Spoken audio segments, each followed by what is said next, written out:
ما 15 کاله قرباني کړله. څه کال ما خپل بوت مات کو، خپل خواهش مې پرېښود، نو څه چل مې وکړو، قرباني مې ونه کړه. ومې هر کال د اختر نه مخکې داسې شعارونه راپورته کېږي چې ظاهراً هغه د غریبانو خواخوږي ښکاري، خو په اصل کې هغه یو د داسې عبادت مخه نیول وي او یا د خلکو په وړاندې باندې چې دی د هغې اهمیت کمول وي چې هغه د ټولې معاشرې اقتصاد چلی، او د اوازونه دا وي داخله دا چې د قربانۍ د څاروي په ځای باندې دغه پیسې موږ غریبانانو ته ورکړو. ایا دا ډېر ثواب نه لري؟ راځئ د احساساتو د تلې راښکته شو او د عقل او منطق او د شریعت په رڼا کې چې دی دې لپاره داسې یو جواب پیدا کړو چې دا بحث د تل لپاره بند شي. را به شو منطقي حقیقت ته. په ټوله دنیا کې د هر شي لپاره یو جدا قانون دی، که هغه مالی سیستم دی، که اقتصاد دی، او دغه رنګې که عبادات دي، دا یو جدا شکل او یو جدا بڼه لري. که یو کس هغه راولګي او د ټریفیک یو اشاره ماته کړي او پولیس چې دی هغې ته جریمه ورکړي، نو دا داسې نشي ویلی چې زه دا جریمه حکومت ته نه ادا کوم او د دې په ځای باندې چې دی غریبانانو ته وړه اخلم.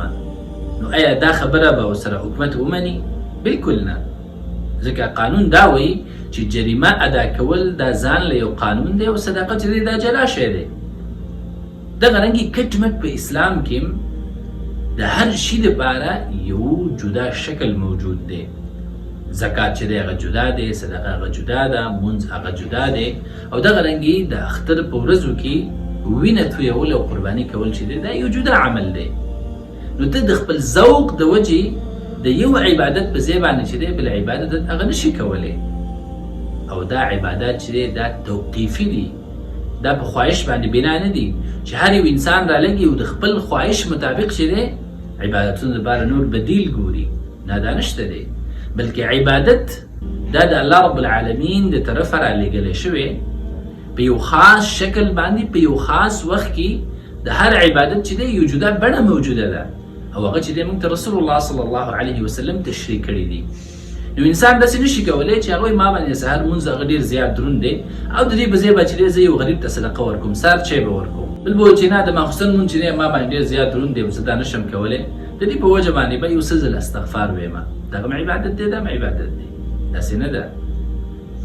عبادت چې دی د خپل ذوق او خپل د خواهش مطابق هغه نشي کېدلی، بلکې موږ به په هغه طریقه باندې کوو چې په کومه طریقه موږ ته رسول الله صلی الله علیه وسلم ښودلی دی، او دا د الله رب العالمین امر دی چې په قرآن کریم کې فرمایي اعوذ بالله من الشیطان الرجیم وما آتاکم الرسول فخذوه وما نهاکم عنه فانتهوا.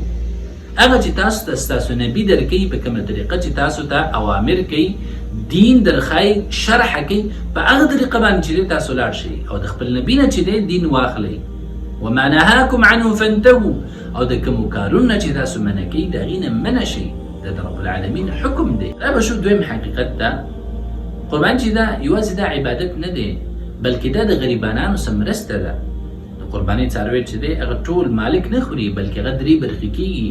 یو برخه چې دی دا خپله خوري، یو د دې د مېلمنو، او درېیمه برخه چې دی د هغه یتیمانانو، کونډو، بېوزلو برخه چې د کال په اوږدو کې هغې کله غوښه نه خوړلي. یوازې عبادت نه دی، بلکې دا د هغه بېوزلې طبقې د احساس کمترۍ ختمول دي چې د کال په اوږدو کې هغوی دسترخوانونو باندې غوښه نه ده خوړلې.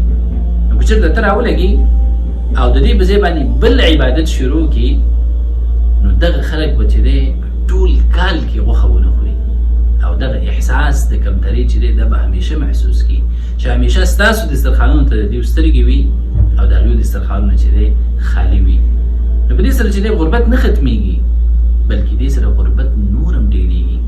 که راشو موږ د اقتصادي د پلوه دا خبره وګورو، نو د یو څاروي شاته چې دی د ډېرو خلکو روزګار وي، هغه خلک چې دا ساتري وي، تجاران چې اخلي، هغه خلک چې دې دپاره د خوراک او څښاک بندوبست کوي، کالو سر فصلونه کوي، هغه خلک چې هغه په ترانسپورټ کې چې دی دغه مالونو د ذریعې خپل کور د چې دی حلاله نفقه پیدا کوي. چې موږ قرباني بنده کړو او د دې په ځای باندې نور کارونه شروع کړو، نو د میلیونونو غریبانانو هغه روزګار به واخیستلی شي. هغه چې هر شپه ځان ته حلاله نفقه وړله د دغه قربانۍ د وجې هغه به ختم شي، هغه به بند شي، غربت به ختم نشي، غربت به نورم ډیر زیات شي. او دې لپاره چې یو ساده حل موجود دی، هغه دا چې د خپل قرباني وکړه او هغې نه بعد ته صدقه هم کولی شي. صدقې نه ته هیڅ چا نه منع کړی.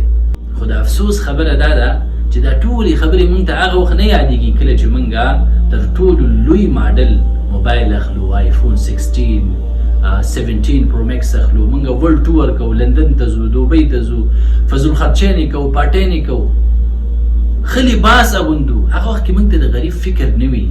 خو چې کله د عبادت وخت راشي، د قربانۍ وخت راشي، د حج وخت راشي، نو بیا چې دی دغه فکرونه او سوچونه چې دی زموږ ذهنونو ته راځي.